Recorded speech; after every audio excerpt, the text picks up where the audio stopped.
નમસ્કાર વિદ્યાર્થી મિત્રો, આગળના વિડીયોમાં આપણે ધોરણ 10 ગુજરાતીના પાઠ્યપુસ્તકનો બીજો પાઠ રેસનો ઘોડો નો અભ્યાસ શરૂ કરેલો, જે અધૂરો રહ્યો છે. આપણે આગળ એક પછી વિડીયોમાં લેવાનું છે સુધી એનો અભ્યાસ આપણે આજે શરૂ કરીએ.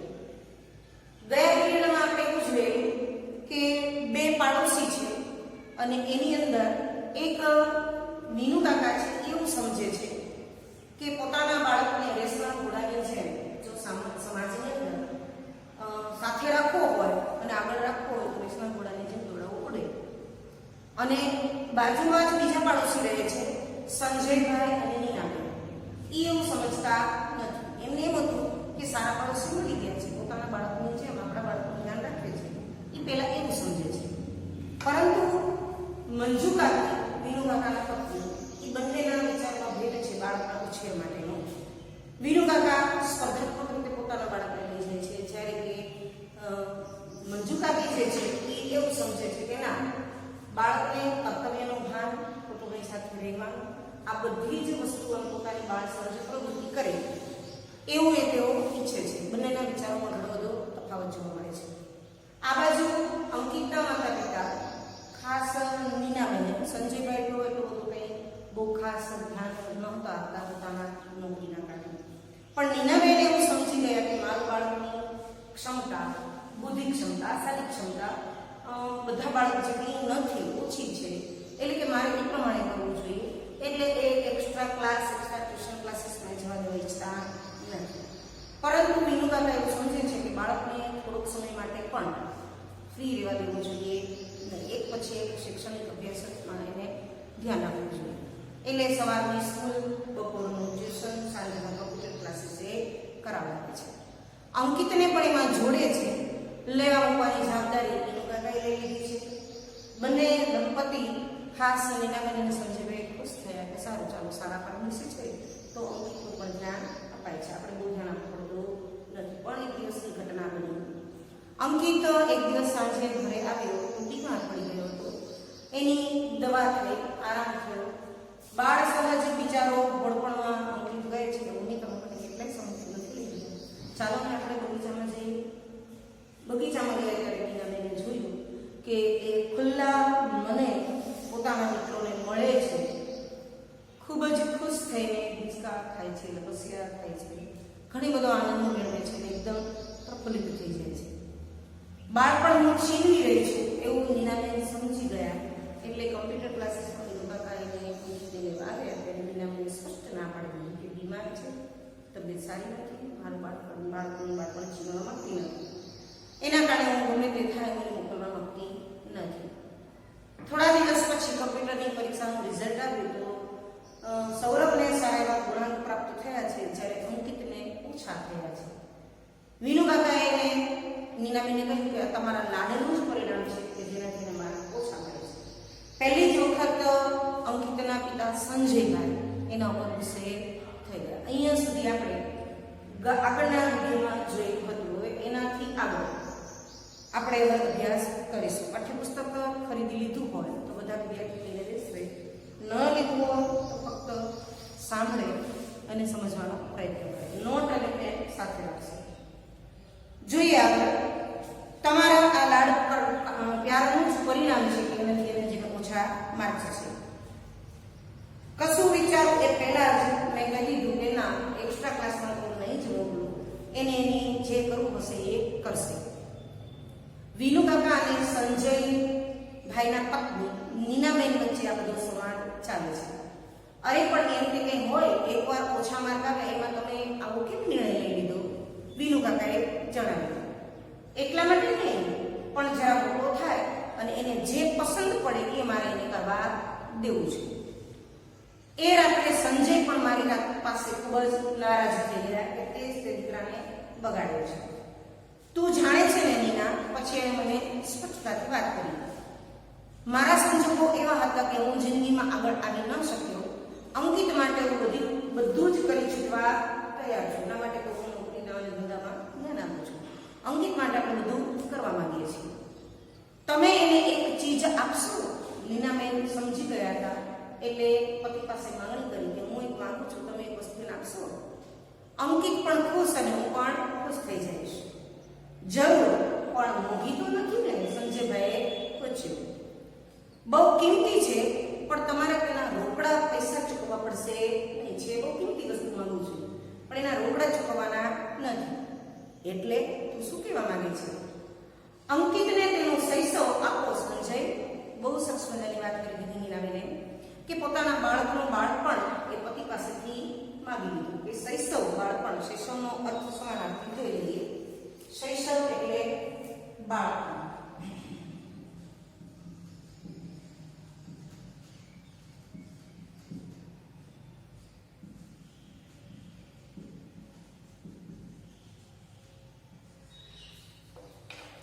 તો બાળપણ એને માગી લીધું છે. સંજયભાઈ તો આ સાંભળીને એકદમ અવાચક થઈ ગયા. સાંજે ઘણીવાર હું અને અંકિત બગીચામાં પછી રોજ જવા માંડ્યા. અમારો કાર્યક્રમ થઈ ગયો. એ હિંચકા ખાતો, બીજા બાળકો સાથે રમતો. એ જોઈને મને થતું કે ના, મેં જે નિર્ણય લીધો છે ખરેખર સાચો જ લીધો છે. એનું બાળપણ છીનવવાનો હક કોઈ પણ માતા પિતાને નથી હોતો. એ મારો નિર્ણય સાચો છે. પણ એમ કે વિનુકાકા અંકિતને છોડે એમ તો નહોતા જ.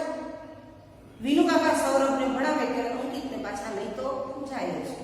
પણ મને સ્પષ્ટ દેખાતું કે અંકિત વિનુકાકાથી કંઈ નારાજ છે. સંજયના ધ્યાનમાં પણ આ વાત આવી ગઈ.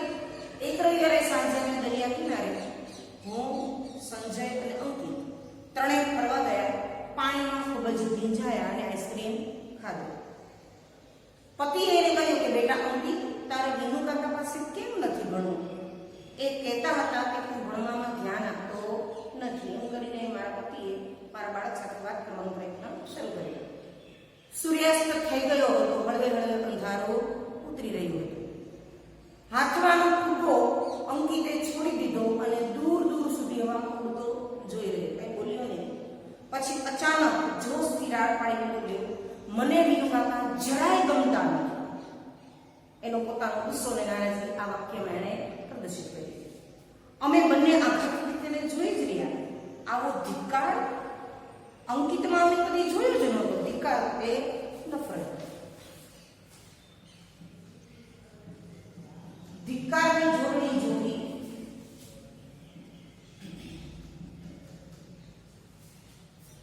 આટલી બધી નફરત ક્યારેય અમે અંકિતમાં જોઈ નથી. આજે પહેલી વાર જ અમે જોઈ. ખૂબ જ ધિક્કારથી એ બોલી રહ્યો હતો. પછી ધીમે ધીમે મંજુ કાકી પાસેથી અમને બધી જ વાતની ખબર પડી. નીનાબેન, મારું માનો ને તો અંકિતને મારે કે ભણવા મોકલશો જ નહીં. કારણ કે મારા પતિમાં બિલકુલ અક્કલ નથી. એક પત્ની એના પતિ વિશે વિરુદ્ધ ક્યારેય ન બોલે, પરંતુ હદ થઈ ગઈ. એટલે પત્ની આજે પહેલી જ વાર પાડોશી નીનાબેને કહ્યું કે તમે ક્યારેય તમારા બાળકને મારા પતિ પાસે મોકલશો નહીં, કારણ કે મારા પતિનો બિલકુલ અક્કલ નથી. વારે વારે અંકિતને ઉતારી પાડે છે. બિચારો કુમળોજી છે, એકદમ નાનો છે બાળક, એટલે કુમળોજી. એમ તો મારા સૌરભને ન છોડે, મારા બાળકને પણ એ છોડતા નથી. પણ તમે માનશો, અમે ત્રણેય જણાએ ભેગા મળીને નિરાતે ક્યારેય ખાધો નથી. એક સ્ત્રીના હૃદયની વેદના, વ્યથા પ્રગટ કરી એક સ્ત્રી પાસે કે ભાઈ અમે ત્રણેય ક્યારેય સાથે બેસીને નિરાતે ખાધું નથી. બસ એની જ વાત, અભ્યાસની જ વાત, કેમ આગળ આવવું, એની જ બધી ચર્ચાઓ ઘરમાં.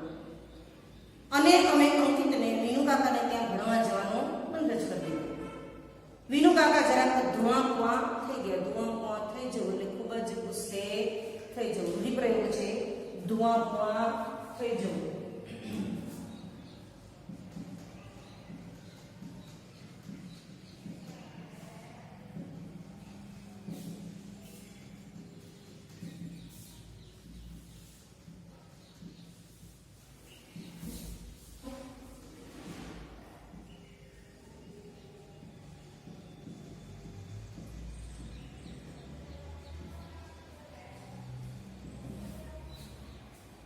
એ ખૂબ જ ધુઆ થઈ ગયા. પણ અમે મક્કમ જ રહ્યા. અમારી વાતમાં અમે અડગ જ રહ્યા. અંકિત પહેલેથી જ નબળા બાંધાણો હતો. શરીરે ખૂબ જ નવું બાંધવું હતું. આ એક વર્ષ જવા દો, આવતા વર્ષની વાત. હજી તો 5મા ધોરણમાં છે એવી સી ચિંતા છે કે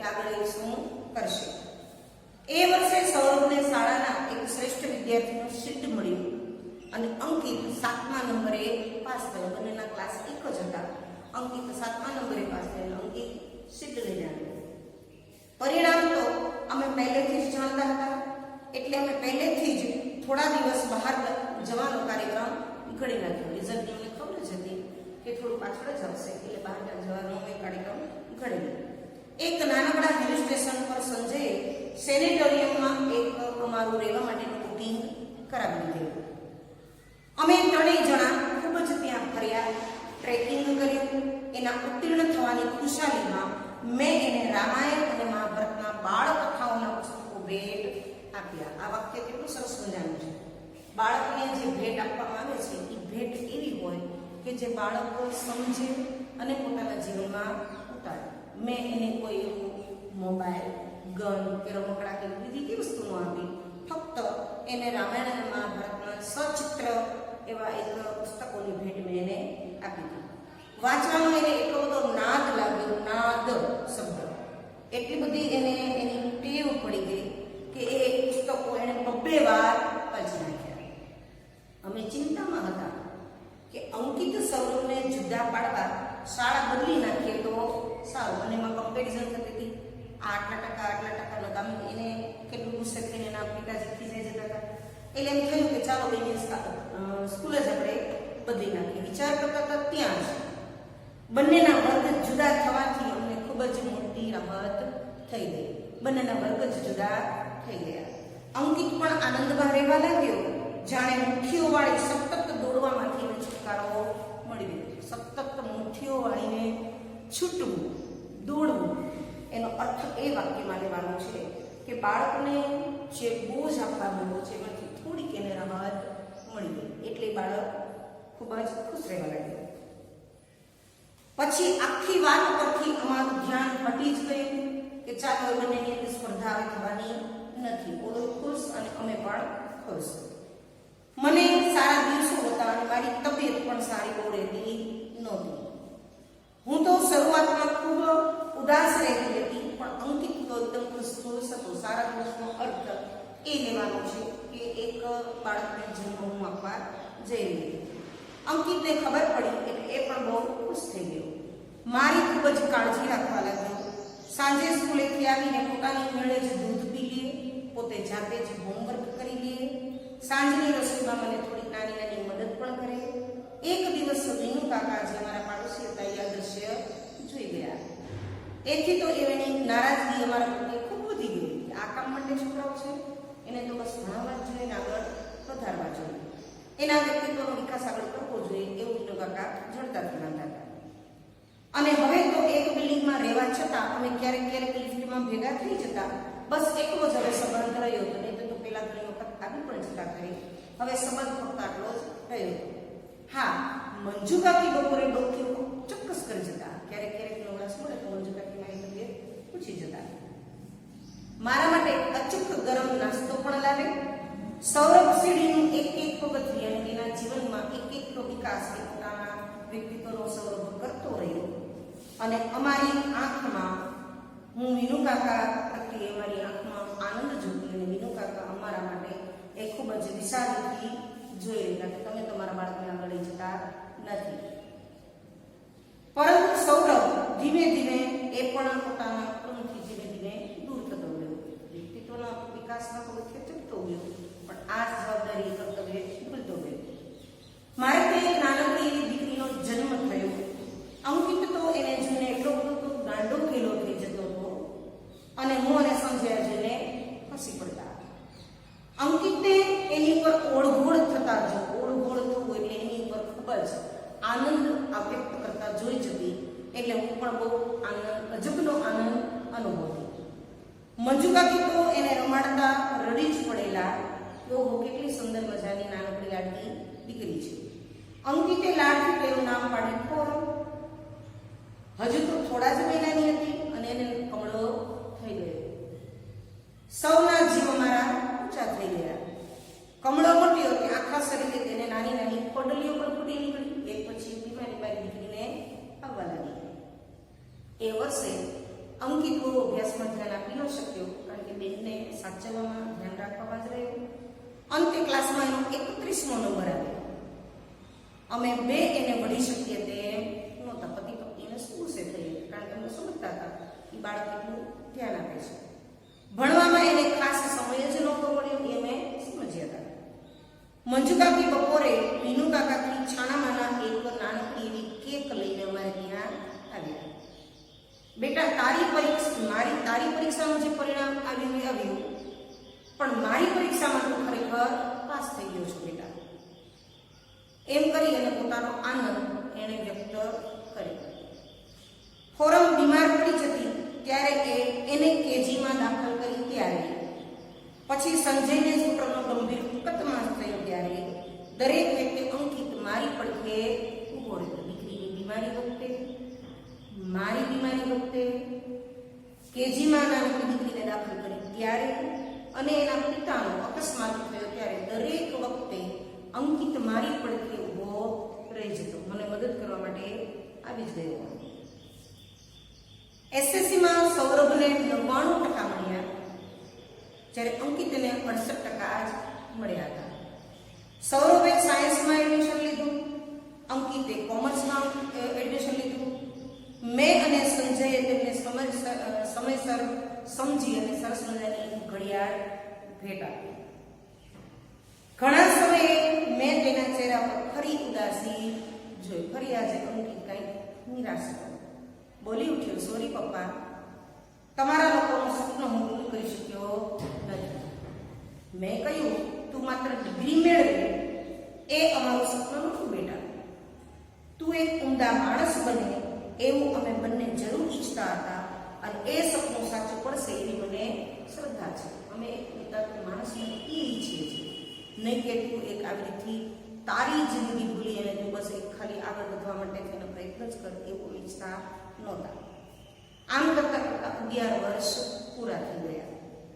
અંકિત એક બેંકમાં સરસ મજાની નોકરી કરે છે. કિડની ફેલ થઈ જવાથી સંજયનું મૃત્યુ થયું છે. અંકિત બેંકમાં તેની જ સાથે કામ કરતી નંદા નામની યુવતી સાથે લગ્ન કરીને પોતાનું લગ્ન જીવન પસાર કરી રહ્યો છે. નાનકડો મીઠડો એમને યશ નામનો એક દીકરો છે. યશ સુંદર મજાનો છે, એવા સમય પસાર થાય છે. ફોરમ બીએસસીમાં અભ્યાસ કરે છે અને સંજયના મૃત્યુ પછી અંકિત અમને મા દીકરીને સાચવી લીધા છે. કોઈ ખોટ પડવા દીધી નથી. ઘણીવાર સાંજે અમે બધા જ બગીચામાં જઈએ છીએ. યશને મોટા હિંચકા ખાવા ખૂબ જ ગમે છે. નાનકડા યશને પોતાના પિતા અંકિતની જેમ એને પણ બગીચામાં જવું ગમે છે, હિંચકા ખાવા ગમે છે, તપસ્યા ખાવા ગમે છે અને મિત્રોને મળવું ગમે છે. અંકિતે એ વાત ચાલુ જ રાખી છે અને યશને પણ એવી જ રીતથી ત્યાં બગીચામાં લઈ જાય છે. સૌરભ અમેરિકામાં ડોક્ટર બની ગયો છે અને ત્યાંની મોટી હોસ્પિટલમાં એ કામ કરી રહ્યો છે. ત્યાં તેનું એક મોટું નામ પણ થઈ ગયું છે. વિશાળ બંગલો, કાર, અન્ય અત્યંત ભૌતિક સાધનો પણ એની પાસે ઘણા છે.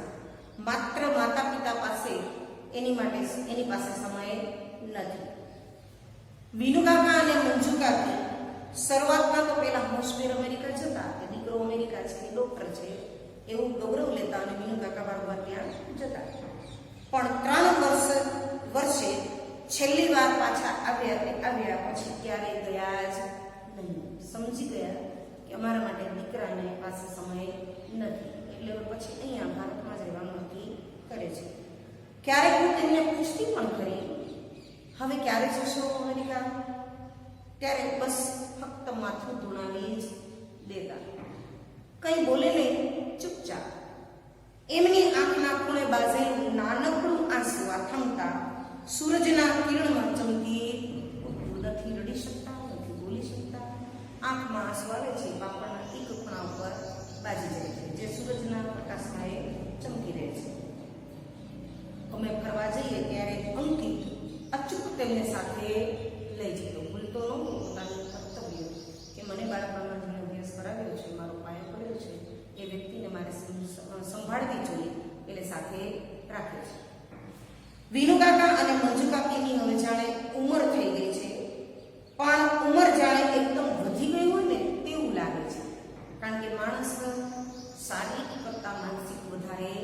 જાતે છે, જે પોતાના પુત્ર તરફથી જેને પ્રેમ મળવો જોઈએ મળતો નથી. જાણે એકાએક ઉંમરવાળા વૃદ્ધ થઈ ગયા હોય એવું લાગી રહ્યું છે. કાકીને ગોઠણનો દુખાવો થઈ ગયો છે. ફોરમનો હાથ પકડીને તેઓ ધીમે ધીમે ચાલે છે. બગીચો ખાલી થવા લાગે છે. હલકો અંધકાર ઉતરે છે. હલકો અંધકાર એટલે ધીમે ધીમે અંધારું છવાય છે. અંકિત કાકાનો હાથ પકડીને બેન્ચ પર બેઠા છે ત્યાંથી ઉઠાડે છે અને કહે છે, ચાલો વિનુ કાકા ઘરે જઈશું. પ્રશ્ન કરે છે, હવે સમય થઈ ગયો છે, આપણે ઘરે જઈશું. કાંડે બાંધેલી કિંમતી ઘડિયાળમાં વિનુ કાકા જોયા વગર જ બોલે છે, હા બેટા ચાલ, બહુ જ મોડું થઈ ગયું છે, ઘણું મોડું થઈ ગયું છે, ચાલ બેટા હવે જઈએ. એ છેલ્લા વાક્યની અંદર લેખિકા એક ચમત્કૃતિ સર્જી છે. ઘણું બધું કહી જાય છે છેલ્લું વાક્ય કે ચાલ બેટા ઘણું મોડું થઈ ગયું છે. જિંદગીની રેસમાં આમ જ પુત્રને દોડાવાય એવું સમજનારા વિનુ કાકાને જે ભાન થયું છે કે ખરેખર મારા બાળકને આવી રીતથી ભણાવવું જોઈએ, તો સાચી પદ્ધતિ આ છે કે પોતાનું બાળક કર્તવ્ય સમજે, ફરજ અમે સમજીએ એ પ્રમાણે કાર્ય કરવું જોઈએ. પણ હવે એ ઘણું મોડું થઈ ગયું હતું. પાઠની અંદર એક વાક્ય છે કે હું તમારી વાત હું શું નથી સમજતી, પ્રશ્નાર્થ છે. હું માં છું, દુશ્મન તો નથી ને, આવું એક વાક્ય અંદર આવેલું છે.